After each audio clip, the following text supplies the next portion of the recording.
kinross nyo sila, ang mamanahin ng mga anak nila ay 50% sa ama at 50% sa ina. Dito po, ay meron tayong tinatawag na X and Y chromosomes. Ito po yung mga nakukuha ng mga anak o ipinapasa ng mga magulang sa anak at bubuo ng kanilang genetic makeup. Ang babaeng anak ay makakatanggap sa ama ng X chromosome at ganoon din sa ina, X chromosome din ang matatanggap nila. Kaya ang babae po ay double X chromosome. Ang mga lalaking anak naman po ay makakatanggap sa ama ng Y chromosome at X chromosome naman ang manggagaling sa ina.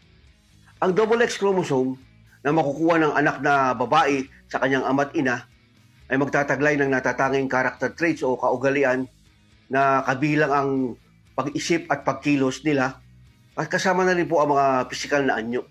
Samantala, ang Y chromosome na makukuha ng anak na lalaki sa kanyang ama ay magbabahagi lamang ng kasarian o gender o yung kanyang pagkalalaki.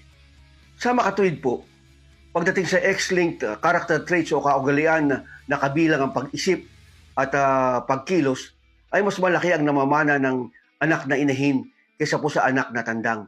Sa ganitong pagkakataon po, kung meron po kayong tandang na naging mananalo o naging multi-time winner, halimbawa po 3 o 4 na panalo, ay mas malamang na magdala ng winning line ay yung po mga kapatid niyang babae.